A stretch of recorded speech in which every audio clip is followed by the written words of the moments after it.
Alors là, on a une question qui est de… attends, il faut que je la trouve là quand même. Qui c'est qui m'a posé cette question parce que Je n'arrive pas à remonter dans le truc non plus là. Ah ouais, c'est qu'il faut cliquer là. On a une question, alors je vous avoue que on va devoir quand même vous gronder. Bon, c'est pas grave, je peux pas voir quel est le prénom, désolé, mais en tout cas, il y a quelqu'un dans les pilotes Aria qui nous dit on voulait emprunter 30 000 € avec un taux de 5,36 sur 2 ans, donc un prêt conso, pour augmenter le capital dans Aria. Avec 2% de gains par semaine, est-ce que c'est un bon calcul? Bon. Alors déjà, tu commences très mal. Ouais, tu commences mal. En fait, c'est sûr que mathématiquement, si je me dis, en effet, hein, ça se comprend très bien, je vais emprunter 30 000, ça va me coûter 5,30 par an, et en effet, faire 5,30 avec Aria sur un an, ma foi, ça ne m'a pas l'air très compliqué. Oui, c'est un bon calcul. Mais par contre, de partir comme ça, c'est se mettre du levier à un endroit déjà risqué et surtout à un endroit qui a du levier et surtout à un endroit, comment dire, psychologiquement un peu chaud le trading, tu vois, tu as vite fait de cliquer partout. Et même avec Aria, bah, tu peux quand même cliquer partout, même si elle te limite à 2% de perte, etc. Voilà. Et donc, tu vas avoir une pression supplémentaire qui va être quand même importante. Tu peux faire des allocs après. Moi, je l'ai fait personnellement, mais après, on l'a tous fait, c'est pour ça que je ne peux pas dire que tu es qu'un gros con, parce qu'on l'a tous fait. Mais ça, c'est difficile. Non, il y a une chose qui est sûre. Mais si vous empruntez 30 000 balles, attention, faites deux points de vigilance. Alors déjà, ce qu'on vous dit là, on ne vous le dit pas. Ouais, on ne vous le dit pas. Alors déjà, disclaimer. Attends, je l'ai le disclaimer. Ouais, mais je le mets. Non, parce que Yann et moi, on est quand même des profils de base risqués. Pour ceux qui nous connaissent, on a… Non, mais il ne faut pas faire… Non, ouais. attends, de base… Attends, stop. Ouais. Réponse simple. Il ne faut pas faire ça. Ok. Voilà, il ne faut pas le faire. Maintenant, réponse… Raconte ta vie. Non, pour lui. Je lui réponds à lui. Pour les autres, il ne faut pas le faire. Si tu as quand même un profil de risque où tu es en mode tu veux avancer et prendre du levier, etc., la dette, ce n'est pas quelque chose de mauvais. J'ai pris des crédits à la consommation. Je me suis pour faire de l'IMO, on fait de la dette. Pour moi, je parle pour investir en private equity, pour faire plein de trucs qui sont super méga risqués où tout le monde te dirait ne le fais surtout pas. Et je l'ai fait pourquoi? Parce que j'étais plus jeune et je me suis dit si je ne le fais pas maintenant, je ne le ferai jamais. Puisque j'avais besoin également de créer du levier. Forcément, si tu n'as pas assez de cash au début, tu veux créer le levier. Par contre, il y a une chose que tu dois être conscient, c'est que ce levier sur la poche de cash que tu vas emprunter, fais pas un all-in en mettant sur du trading, crée des poches. Dis-toi, ok, je vais mettre 30% par exemple sur du trading, 30% sur du private equity, 30% sur de l'immobilier. Quoi que vous fassiez dans la vie… Juste avant, je te coupe. 30 000 x 5,36. Sur l'année, tu vas payer 1 600 € d'intérêt, plus une partie du capital sur 2 ans, donc je divise par 24. Attends, je fais le petit calcul là, vite fait. 1600, et là je divise par 24. 1250 x 12, plus 1600. Ok, dans l'année, tu vas rembourser 16 000 et quelques. C'est ça? Ouais. Donc moi, ce que je ferais en effet, c'est que je ferais des poches et je me mettrais de côté déjà plusieurs mois de remboursement d'avance. Pour dire même si tout se passe mal, je ne vais pas être en défaut de paiement, première chose. Ensuite, vas-y les poches. Ouais, alors même pour compléter ce que tu dis, je ne prendrai pas de crédit par contre. Si jamais tes revenus ne suivent pas. Mais on est en train de dévier. Quand moi j'ai pris on est en train de dévier complètement. Grave, on finit la parenthèse comme ça elle est fait. Quand moi j'ai pris des crédits à la consommation. Si tu gagnes un SMIC et que tu burnes tous les mois. Je gagnais très bien ma vie quand j'ai pris des crédits. J'avais des gros salaires dans le salariat, ce qui me permettait de pouvoir m'endetter beaucoup. C'est-à-dire, même si je me foutais dans la merde, je remets le disclaimer. Voilà, j'avais mon salaire. Donc attention à ce que vous êtes en train de faire. Faites attention. Ne faites pas n'importe quoi. Encore une fois, ne faites pas. Soyez intelligent de votre approche. Prendre de la dette, ce n'est pas mauvais si c'est bien fait. Deuxième chose que j'aimerais insister par rapport à ce que tu viens de dire, c'est sur les 2% par semaine. Ça, typiquement, c'est une connerie de penser comme ça.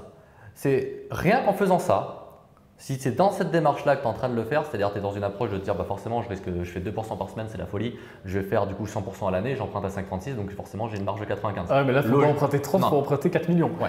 Là directement tu vas voir tous tes potes et tu leur dis c'est bon je suis sur un coup les gars. Promets le disclaimer, je n'ai pas dit ça. Non mais si c'est vraiment ça. Et là tu peux en effet acheter des Ferrari, des Lamborghini, tout ce que tu vois sur internet et puis demain tu as une Porsche en garage et puis tu pourras dire merci au trading. La vraie vie ça ne se passe pas comme ça. Okay, ça marche dans un fichier Excel mais ça ne marche pas dans la vraie vie comme ça. Même si sur une année potentiellement ça pourrait se passer comme ça, c'est pas comme ça que tu dois penser parce que là déjà tu es en train de signer ton arrêt de mort dans le trading parce que tu es en train de mettre une attente toi personnelle à tes gains par rapport à une valeur absolue que tu as décidé. C'est-à-dire tu t'es dit tiens 2% par semaine sur 35 000, bah, tiens ça représente une valeur qui me parle, ça fait du sens, du coup bah, c'est bien et c'est très certainement comme ça que tu es venu aussi au 2%. Donc raisonne pas comme ça. En trading, il vaut mieux avoir des objectifs bas et il vaut mieux, et ça va arriver sur mon prochain point du coup, qui est la gestion du risque, vous devez apprendre, et ça vous l'écrivez en rouge, pas à faire de l'argent en trading dans un premier temps, mais apprendre à gérer un risque. Les plus grands investisseurs, les plus grands traders de ce monde sont les meilleurs gestionnaires de risque et pas l'inverse.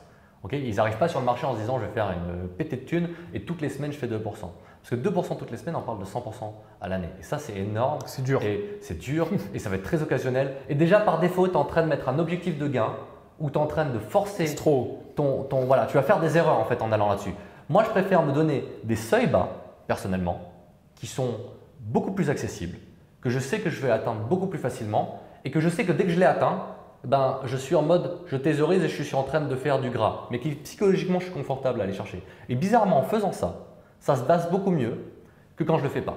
Par exemple, le mois dernier, j'ai eu un mois extraordinaire, 14%, donc la volatilité est fait folle, donc le marché m'a beaucoup aidé, mais bizarrement, j'avais un objectif vachement bas quand j'ai voulu faire cet objectif-là, je visais ne serait-ce que 2%, ce que je vise habituellement chaque mois quand je fais du trading, je me dis tiens si je fais 2% ce mois-ci c'est bien. Si je fais 4%, c'est très bien. Si je fais 5%, c'est waouh. Si je fais 10%, c'est waouh. Et si je fais 14%, c'est complètement incroyable parce qu'on parle de l'objectif à l'année qui a été fait en un seul mois. Mais il a été fait parce que tout le long, j'ai eu une approche de réincrémenter mes gains et de rejouer une partie à chaque fois, de me dire bah voilà, je suis à 2, je suis à 4, je suis à 5, je re-risque. Bah tiens, sur les 5, je vais re-risquer 1 aujourd'hui. Ah bah tiens, c'est passé, je suis à 6, 7, et ainsi de suite. J'augmente comme ça. Et puis forcément, quand vous avez une bonne série comme ça arrive, ça se passe bien. Par contre, ma psychologie a changé ce mois-ci. C'est-à-dire du coup, toujours pareil, on fuck son cerveau là-haut. Je pars en mode là, je vais faire 14% tous les mois. C'est ça. Je sais que dès que tu fais un gros mois, derrière, tu fais un mois de merde. Et ce mois-ci, tu vois, mon mois n'est pas bon. Pourtant, le marché était là. Il y avait des opportunités, mais là, actuellement, je suis flat. Je suis autour de 0. Je suis à moins 0,30. Donc, j'ai fait une bonne semaine cette semaine. J'ai réussi à recombler ma perte, mais je suis en mode punition. Et c'est désagréable. Et puis, du coup, mais juste parce que j'ai mis des objectifs de gain beaucoup trop élevés au début, j'ai eu des attentes beaucoup trop élevées. Et on parle beaucoup trop de psychologie là. Et on va parler après de la dernière chose qu'on va vous inviter à faire par rapport à ça, par rapport au journal de trading. C'est bizarre, hein. On parle d'un mois extraordinaire et Yann lui arrive exactement la même chose. Dès que tu fais un mois, pop, tu es en train de conditionner ton cerveau. Donc, pour répondre à la fameuse question de ce que je fais 2% par semaine, oublie ça. Pense à 1, comprendre ce que tu es en train de faire. 2, mets-toi des objectifs plutôt bas et dis-toi déjà dans ta tête, tu fais 10 à 20% à l'année et tu le fais de façon consistante, tu es déjà un champion du monde. Tu es déjà le roi du monde dans le monde de l'investissement de façon générale parce que c'est la régularité qui fera. Et si tu fais mieux que ça, tant mieux, c'est super. Mais ne le vois pas différemment.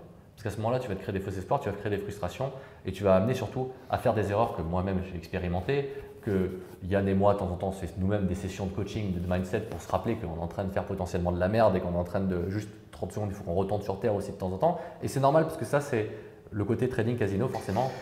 C'est quand même incroyable. C'est le côté argent facile, c'est ce qu'on disait tout à l'heure. Même regarde, je reprends que les 70 € de Michael, mais si les 70 € de Michael, tu les fais toutes les semaines, tu t'habitues à faire 70 € toutes les semaines.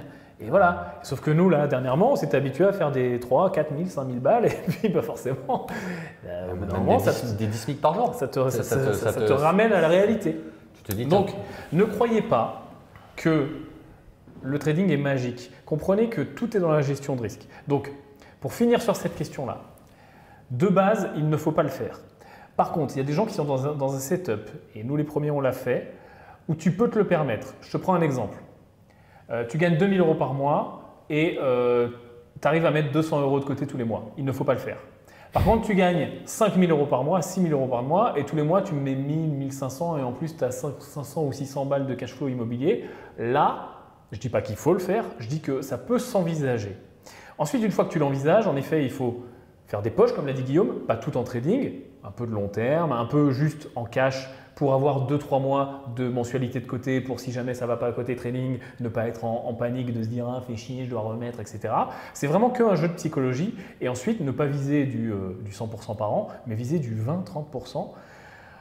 Et voilà. Moi je sais que je vise 20-30% en trading par an sur un capital relativement significatif parce qu'en ce moment je trade avec 100 000 € et que je vais plutôt chercher à augmenter au fur et à mesure du temps et de mon aisance avec Aria, mon capital, à rajouter 10 000 par-ci, 20 000, 50 000, etc. et à grossir mon capital tout en restant au même pourcentage. Et je sais très bien, et je le vois, parce que jusqu'à il y a peu, avant que je fasse un peu n'importe quoi, parce que justement j'avais trop gagné, j'étais à plus 17, et on était qu'en mars. Quand en mars je suis à plus 17, je sais très bien que mon année ne va pas se finir à 30, elle va se finir peut-être à 40.